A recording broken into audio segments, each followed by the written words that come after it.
नमस्कार, आपके साथ मैं हूं दीपिका। चाहत की मां ने जब ईशा और शालीन के रिश्ते पर उंगली उठाई थी फैमिली वीक में, जब ये कहा था कि आपकी बेटी गाड़ी की आरती उतार रही थी बहुरानी बनकर, ऐसी चीजें सोशल मीडिया पर चल रही हैं। आपकी बेटी की तो रील बहुत वायरल हुई थी।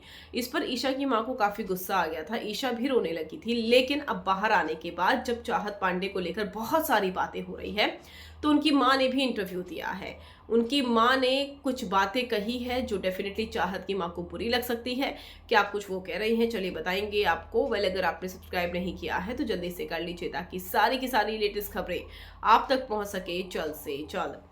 यहाँ पर जो चीज़ें हैं वो ईशा की माँ को बुरी लगी थी। जब चाहत की माँ ने कहा था कि शालीन जी के साथ आपकी बेटी की रील वायरल हो गई है, बहुरानी बन गई आपकी बेटी, ऐसा कहा जा रहा है। और उस रील में आपकी बेटी गाड़ी की आरती उतारती हुई नजर आ रही है। इस पर ईशा की माँ ने सफाई दी थी कि वहाँ पर तो पूरी टीम थी सीरियल की, वो एक व्लॉग बन रहा था और वहाँ से लोगों ने वायरल कर दिया। अब लोग तो कुछ भी वायरल कर देते हैं।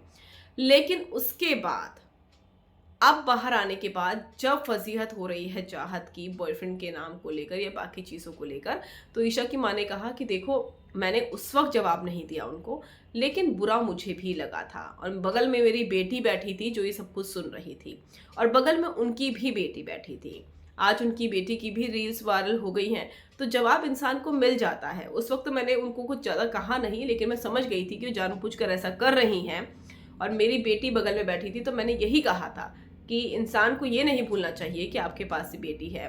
और उनकी बेटी भी ये सुन रही थी, और आज उनकी बेटी की रील वायरल हो गई है। तो ऊपर वाला सब कुछ देखता है, ये कहना है ईशा की माँ का। तो ईशा की माँ को ये लगता है कि किसी पर उंगली नहीं उठानी चाहिए, और चीज़ें जो है पलट कर आपके पास ज़रूर आती हैं।